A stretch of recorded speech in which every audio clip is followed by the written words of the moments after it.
A rebuttal redo is a practice of a speech that you've given in a previous debate. It could have been in an actual tournament, could have been in a practice round. The reason why rebuttal redos are important is because the constructives are usually a lot more about evidence reading and speed, whereas the rebuttals are more about breaking down the debate and being persuasive to the judge about your most important arguments, picking and choosing, all very important rebuttal skills. Rebuttal redos allow you to re-give that speech in front of someone who maybe wasn't in the original debate. So you can get the perspective of a coach of your own team, maybe they weren't watching your debate, or a coach of another team, or a friend in the activity that has some knowledge to give you. Doing a rebuttal redo allows you to solidify really what exactly you would like to do, and if you were in that same position again. It allows you to remove yourself from the time pressures of the debate and really think clearly about how you would like to have approached that speech if you could have done everything perfectly. The point of it is to be able to address any problems that the student might be having in the rebuttal and to see how you can make them more effective and efficient in that speech. I've seen two ways to do rebuttal redos. The first way would be just, here's your speech and go.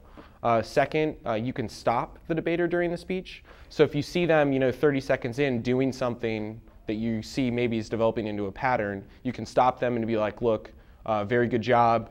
However, one of my suggestions would maybe to be not say as much. Go back and try and do that. I feel like that approach combined with the other approach works the best. So as you have a student give a rebuttal redo and you can stop them periodically and tell them to make changes, and then in the end you're like, okay, now you can give the speech in its entirety. The first thing I think they need to do is they need to go back and give them, say, 5-10 minutes to rewrite the speech. Before they give the speech, I think it's very important for them to explain to the coach who's going to be doing the judging of the second speech and helping them redo it, to explain the context of the debate, what arguments were involved, and which choices they made in that debate. And then looking at those choices, how they can have them give the speech. The second or third redo might make them make different choices. So the first time we try and do a better job of what they did in the debate. Second and third and fourth times we may look at alternate strategies or alternate choices as the debate progresses, and that's where I think the coach becomes very important to help suggest those strategies or to correct them as they're trying to implement those new strategies. We have a tendency to teach a lot of the general things, like you need to answer arguments, but instead of showing students how do you answer those arguments, and even further, like the real logistical business, like where do you even write a speech? Like, are you writing a speech on a separate sheet of paper, or are you writing it on your flow paper? And if you want them, and they should be writing on their flow sheet, but they need to, that's a skill that they need to learn. I think that's helpful for rebuttal redos, is to show the actual logistical steps that need to go into how you deliver a debate speech. Rebuttal redos also help debaters learn a lot about efficiency.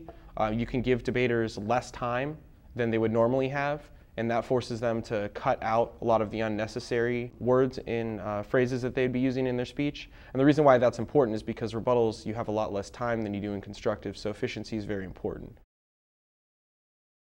If you're a coach and you didn't see the debate in question, you can still have an effective redo with your children. The best way to do that is to encourage them to flow. And then if they have an accurate flow, then they can tell you the list of arguments that were in that debate. And you'll still have the opportunity to see if they have any problems with speaking, any problems with reading, any problems with just making and addressing arguments. It's always effective to do rebuttal redos, even if you didn't see the debate. And in many cases, you will not have seen the debate because it will have happened during a tournament and you will have been in another place. Regardless of rebuttal redos, saving flows is very important for students because it allows you to evaluate where your student is at in flowing, and it also, in a lot of instances, forces them to flow because some debaters might not like it in the beginning, and if the teachers aren't asking for their flows, they might not see a reason to do it. Also, the flows allow you to kind of reconstruct the debate round with the student. So before you give the rebuttal redo, you sit down with the student and you ask them several questions. First, you would ask them, were you affirmative or negative? What was the affirmative that was read in the round? Did you win or lose? What did the judge say? What suggestions did the judge give you to improve the speeches and the arguments that you made? Sometimes you're going to have very vague answers and you're not really going to be able to completely reconstruct it. But that's okay, because a lot of the times the debaters are still going to be making arguments, and even if it wasn't exactly what was made in the round, it's still going to give you ample opportunity to make suggestions and make improvements on the speeches. And as students continue to give rebuttal redos in their debate careers, they're going to start understanding themselves, oh, well, I need to make sure that I write this down, so when I give my rebuttal redo the next time, my coach can help me out with that.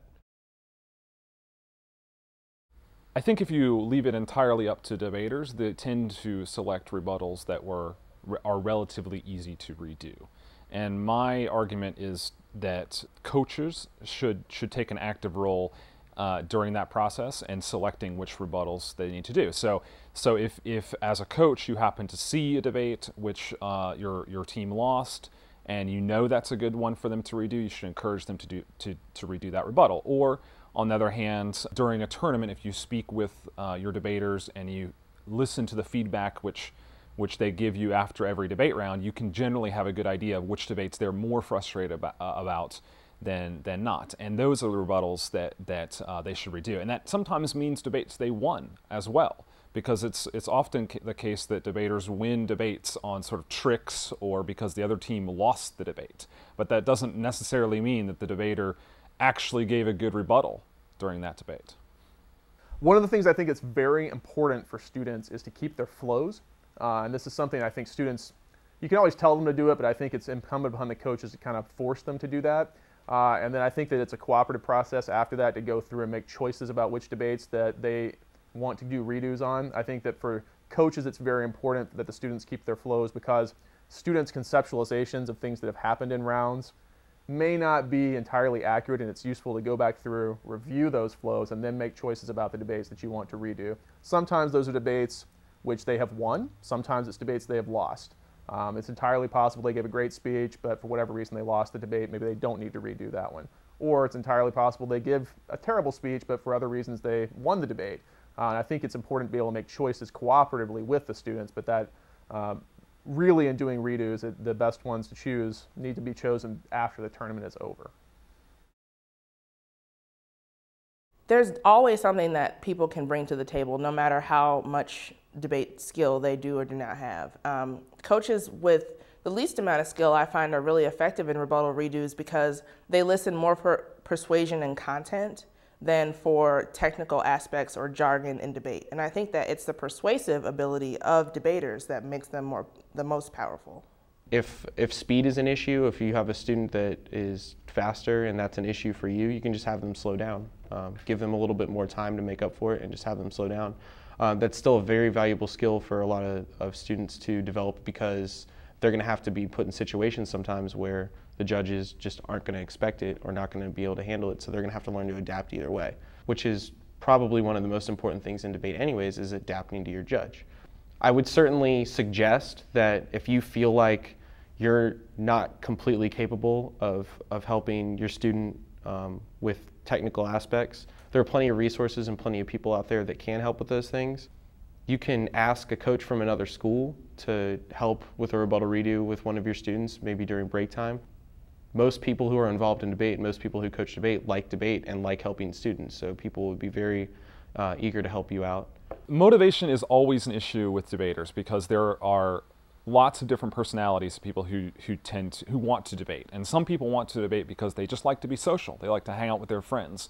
And other people like to debate because they like to win. They like to just dominate someone in an intellectual sense. So I think that motivating somebody is about finding out what motivates that person. And if they're a person who really wants to win, then I just use the glory of a trophy of winning a tournament as the motivating factor. Other people, you know, if they're more social types, then you have to use different arguments. Like, say, do you want to look cool in front of your friends?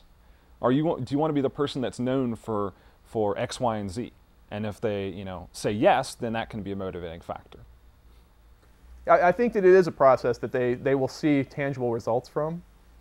The first time it may seem kind of irrelevant, but after giving a speech a few times and doing reworks, it becomes evident. If you can correct a mistake through a redo, they see how to not make that mistake again in future debates. If they overcome that particular issue, they may see why it in and of itself it has value. It may demonstrate its own value in the long run if you can guide them through it once or twice. I think it does ultimately.